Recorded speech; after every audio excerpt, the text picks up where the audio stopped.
Hi friends. Wow, thank you so much. It's been a really emotional weekend. Some of the people know I just got back from a cancer camp, actually, speaking of all the nonprofit work that I did, where I helped provide photo shoots for women going through breast cancer journeys. So previvors, survivors, and women who are going through chemo treatments right now. So it's really awesome to be here to end my weekend with a celebration like this. OLSH was such a special journey to me. The person that nominated me, Connor, is still one of my closest friends today, and that friendship I'm so thankful for. I know my parents worked really hard to be able to provide for me to be able to go to this school, and it was not easy. I'm so thankful for the people that I have here, Jess, Kelly, Sally, Cam. You guys have pushed me so hard to just continue to do the right thing. And this just means a lot because it just shows that my work is not unnoticed. I constantly try to pour back in through Mr. Engel's class back in our freshman year of all of the transformational values that everyone taught us, and just thank everyone so much. This means a lot.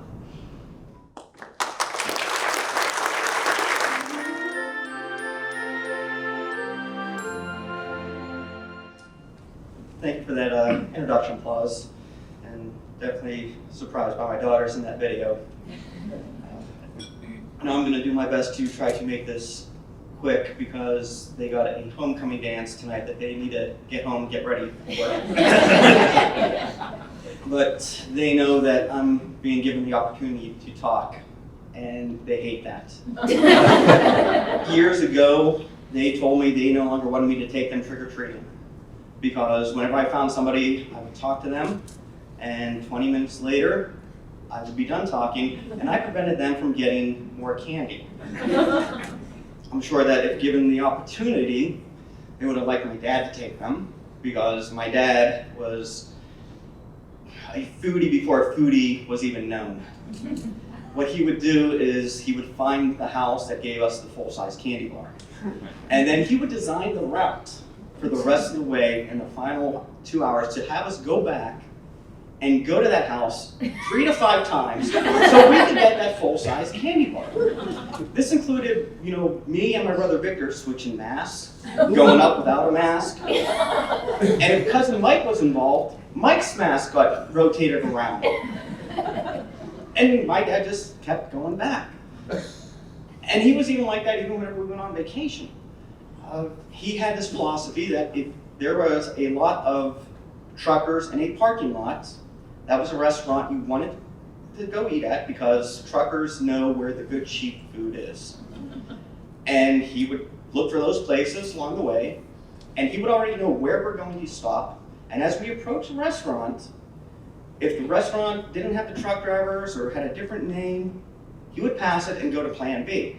But he'd be able to tell you that, yeah, years ago, while we were coming this way, we stopped at that restaurant.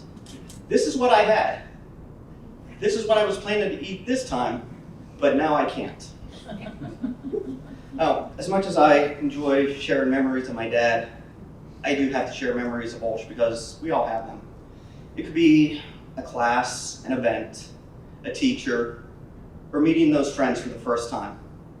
I remember meeting Greg Grimmy in the social commons and introducing myself and going down to the gym for our first gym class, and then coming back up where he introduced me to Sam Patterson, and I guess you could say the rest is history.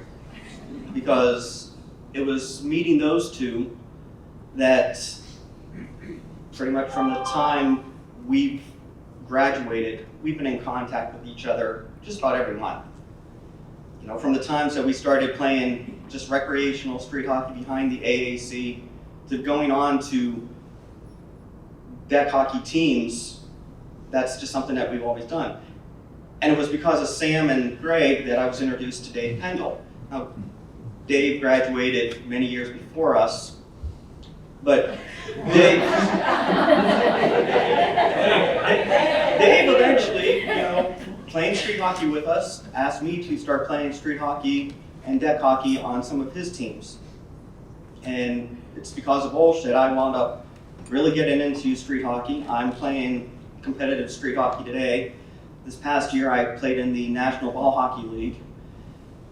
So it was because of OLSH and this connection that I'm doing something I enjoy today. Now, what's interesting is that, Sam continued that friendship with my parents. As I was away at college, Sam would be at my dad's house watching wrestling on Monday nights or pay-per-views, and I would call home on Sunday nights where Sam would, talk to me and give me updates as to what's going on. It's that connection of friendship at OLSH that just extended not just to me, but to my parents and my brothers. Another longtime friend from OLSH is Craig Kwasniewski. Now, Craig and I wound up going to Muskegon College in the middle of nowhere, Ohio. New Concord, Ohio, sorry. And Craig even joined the same fraternity as me. But even now, whenever I talk to Craig, it's not about what's going on at Muskegon or the fraternity, it's what's going on at OLSH. It's OLSH that still keeps us that connection. And it's not just the students and classmates that I had, it's the teachers also. I know that no matter when I see her, where we are, I'm getting a hug from Sister Francine. And Claus, as you can tell, we've had a very long history together. In fact, it was after graduating college, him and I began playing on a deck hockey team together. And for 23 years, I was able to say, I'm playing on a deck hockey team with my high school history teacher, who was also my cross-country coach. And because of COVID, the team wound up stopped playing, which I know has made two people extremely happy about that, because it saves them the embarrassment of hearing me say, I'm playing on a deck hockey team with my daughter's principal. Now, OLSH, as you can tell, has a strong connection with alumni, and I hear that a lot from prospective parents. They see the alumni involvement, whether it be through career day, inviting alumni back for a social event. Last year, I was invited back to give Noelle her class ring. That's a new tradition that was started, and whenever I think about my ring day, all I remember is being given a basket that had the wrong ring in it. I was told by, I don't remember if it was Sister Chris or the priest, that we'll sort it out after Mass, but here's a ring. But in 30 years from now, Noelle gets to say, my dad gave me my class ring. And God willing, in 32 years, Chloe will be able to say the same thing. One of the life skills that I got out of OLSH came from Miss Desmond. It was her way of telling us how to write that really stuck to me. And it was because of her that I kind of wanted to get into creative writing, but I never did. I wound up going the route of accounting, but as I jokingly tell people, thanks to companies like Enron and MCI, creative writing and accounting became the same thing. Her style of, you start the first paragraph with your main points, and then you restate that in your conclusion. And everything else in between, that's your backup and your support. You drive those main points home to make everybody aware of what you're trying to say. It's a style that I used in college because whenever I got done doing a report, I'm thinking, okay, is this something Miss Desmond would approve of? Even today in my work, whenever I write a report, I think about that style and I use it. It's a style I even wrote to use a speech. I already gave the answer to my daughter's question as to why do I keep doing things for OLSH.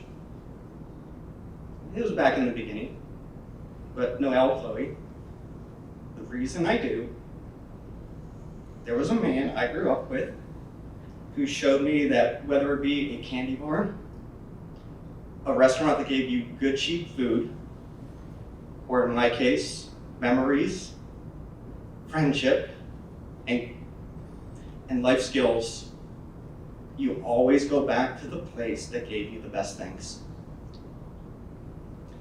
I want to give a heartfelt thank you to Bob Bressler for nominating me. Thank you to the committee for awarding me this honor. Congratulations to the other award winners. And thank you all for attending to be part of this new OLSH memory.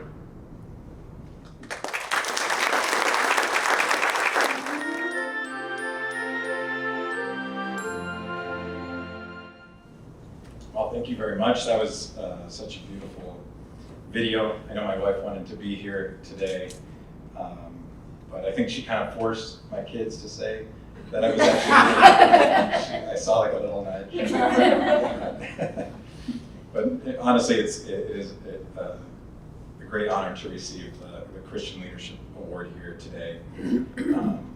As Cheryl just mentioned, also thank you to my parents for getting it right when it came time to choose a Catholic high school for me, since my older siblings attended other schools and the remaining 7 of us attended OLSH. So OLSH was a place of many firsts for me. The first girlfriend I had, also the first time that I got dumped. The first time driving, and also the first time I got into a car accident. Also the second time right in the OLSH parking lot, which also incidentally was the first time I heard the phrase fender bender from the late Mr. Finnegan. The first time that I wore a milkshake, that I made a milkshake in history class, because also Mr. Plosnick would remember it was the first time that I wore a milkshake in history class. It was Haagen-Dazs. It was good. It was good. Minus when I wore it. But in all seriousness, it was a class that I took, a theology elective at OLSH with Dr. Janet Pupo, that first exposed me to the writings of St. Augustine, and in particular his famous quote, "You have made us for yourself, O Lord, and our hearts are restless until they rest in you." Our hearts are restless until they rest in you. So that quote really moved me. It was the first time I actually chose to embrace the faith on my own, for myself, because I wanted to. I had realized that if it was indeed true that our hearts are restless until they rest in Him, then I really had no choice but to believe it. And if I was going to believe it, then I had no choice but to live it with God's help. So if you don't mind, I'd like to now share a very brief story of something that happened to me recently when my own heart had grown restless. In 2020, I had the best paying job of my life and everything that goes with it. The house that I dreamed of, the employer that I had long dreamed of working for, but my heart was restless. It was restless because I felt the Lord calling me to something else, a different direction. And when I felt that initial pull, I dug in my heels, I put on the brakes, I tried to brush off what He was asking of me. I experienced a crossroads. I felt the Lord inviting me to go on this adventure with Him, to start my own company, as Cheryl mentioned, a service for Catholics, simply providing a tool to write a will while honoring our faith, and in honoring our faith, giving users the opportunity to support incredible faith-filled organizations within their estate plans, like Our Lady of the Sacred Heart High School, who I am proud to partner with. But I couldn't bring myself to muster up the guts to walk away from everything. It took a lot of prayer, a lot of discerning, but eventually I had to give in to the call, because why else? We are restless until we rest in Him, until we follow Him and go where He is asking us to go. So before my Catholic will was launched publicly, I heard a profound question Dr. Scott Hahn asked at a dinner that I attended. He said, "If you had no fear of failure, what would you do for God?" If you had no fear of failure, what would you do for God? This is the question that we have to ask ourselves every day to reach that answer of resting in Him. What is holding us back from settling our restless heart, but fear of failure? And trust me, I have plenty of fear of failure. But what are we capable of doing for God if we have none? You know, in talking to my wife about all of this, in hindsight, we realized something amazing. That St. Peter walked away from the best paying job in his life. So in Luke chapter 5, this is the gospel call of St. Peter. There's an often overlooked detail, I believe, in the gospel.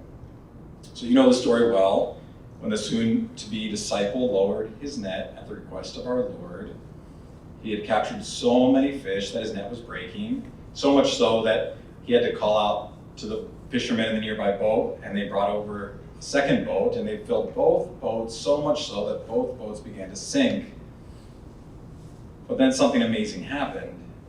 When Simon Peter saw it, he fell on his knees, and he said, "Depart from me, for I am a sinful man." For he was astonished. But Jesus said to him in reply, "Do not be afraid. From now on you will be catching men." And then they brought their boats to land, and the gospel states, and he left everything and followed him. If anyone has seen this scene in The Chosen, it is incredibly powerful and moving. They left everything, meaning the catch they had just made. This catch of fish was money, comfort, security, sustainability, and provision for St. Peter. This is literally the top of St. Peter's game, and he walks away from it all, no fear of failure. Why? Because he can't rest until he rests with him and he follows him. And then we see this theme repeatedly in the Gospels, just when things are comfortable or routine, career change, path reroute, the migration. Guess what? We're leaving Egypt. Remember the story of the woman at the well. It's the heat of the day at noon, and she goes there to get a jar of actual water. And then she ends up leaving with Jesus, but the scripture says she left her jar behind. The path of Christian leadership is an unpredictable path. Not comfortable, not something I necessarily set out to do, but it is a response to a call.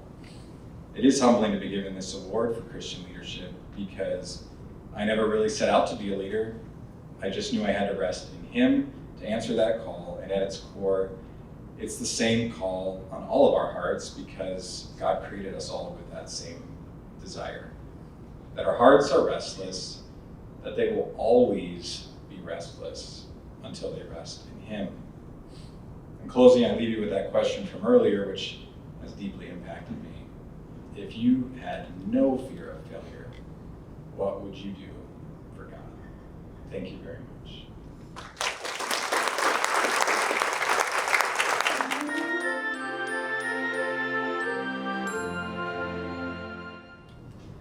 Good morning, and thank you all for taking time out of your busy lives to share in this celebration with us. As I look at my fellow awardees, my being up here speaking, I can say that this is truly the case of age before beauty. My age and their beauty. And by that I mean beauty of spirit and faith. It is remarkable and refreshing what these young people have accomplished and continue to give to the community. I stand here today very humbled to receive this Lifetime Achievement Award for Professional Excellence. I spent most of my career as an educator, although it was not my initial intention to become a teacher. I remember at graduation for my PhD at the University of Pennsylvania, one graduate in our group had purchased his own gown, and someone asked him why when we had all rented our gowns. We were graduate students after all. He stated he was going to be a professor. I thought that was amazing since he didn't have a position yet.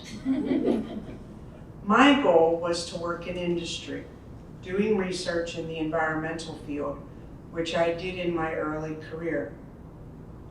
During college, I was the lab assistant, and my mentor let me teach, and the seed was planted. I continued to teach in grad school at Penn and moonlighted at night at a chiropractic college. When I worked in industry, I loved the work, but something was missing. So I went back to teaching and research in the academic setting. My recollections of my time at OLSH will probably be a bit different from my fellow awardees, simply because much more time has passed. As you can see, my last name is a bit of a tongue twister and strikes fear in some people, so much so that they just avoid it. Cheryl, where are you? She was very worried this morning. During my first year at OLSH, whenever the sisters called us to the office, I was always last on the list over the PA. It was always some list for the day. Lisa Vavrick, Dave Bowie, Bob Monks, and just Felicia. I would smile and everyone would chuckle.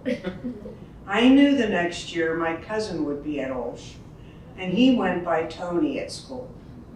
I just call him Anth. But I knew there would be more than one Tony in his class. I remember telling my parents, let's see what happens now that Anth is at OLSH, and we laughed about it. When school began, I had to do a little teaching of my own, because suddenly all the teachers wanted to know how to pronounce our last name. OLSH has a way of coming full circle in life for many reasons.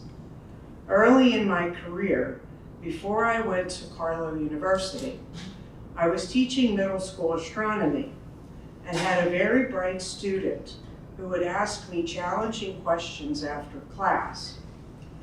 I would research the questions, but soon realized there was no answer, and the questions did not make sense. After several times of me explaining there was no answer, the student admitted that her dad was putting her up to these questions. Having been friends with her father for most of our lives, I told her to tell her father that if he didn't stop, I would share some stories with her about her dad when we were at OLSH. The question stopped, and he is with us here today. Tell us about that retrograde. Tell us. Joking aside, OLSH was and still is a unique and special place. Of course, the academic rigor is exceptional, but underlying the academics was an environment that fostered independent thinking, responsibility for our actions, empathy, and compassion. These were the values I took with me when I graduated. Another significant part of my life fostered at OLSH was my deep faith in God. No one was ever viewed negatively because of our faith. I would need this deep faith in God when I went to a Protestant college because of the science program, and then the University of Pennsylvania for graduate school. One other noteworthy experience from OLSH was that there was never one day I feared entering those wooden doors. I felt safe, free to learn, free to explore my faith, and free to grow. I finished college in 3 years and began my PhD at age 20. As my parents dropped me off in Philadelphia to attend graduate school, I would meet each of these values that the Felician sisters let me explore and know that I had. I wouldn't be speaking to you accepting this award if it weren't for several very important people who guided me in life and during my career. First are my parents, who worked so hard and sacrificed so I could attend the schools I did. My parents were legendary for their high standards and imparted their values and faith to me. I draw on these values and faith every day. My dad was the reason I went into science. My mom was the writer, so I credit her with that gift. Aside from being wonderful parents in every sense of the word, our kitchen table at mealtime was filled with history, current events, politics, religion, and every topic you can imagine. I learned how to debate and substantiate my views from them. Plus, they always gave me the best place I could come home to. I would like to thank my best friend from grad school, who is here today. We met my first year of grad school because we were in the same lab. You taught me far more than you will ever know. Last, but certainly not least, I would also like to thank my better half, David Bowie, who nominated me for this award. He is also an OLSH graduate, 2 years before me, and often jokes that he does more now with OLSH with me than he did in high school. He has been there each and every day and every milestone of my academic career and life. In conclusion, thank you for considering me worthy of receiving this award, because it further links me to OLSH, my Catholic heritage, and validates my belief in the importance of the Felician sisters' mission and values, especially in my path of service through teaching. Thank you very much for this honor.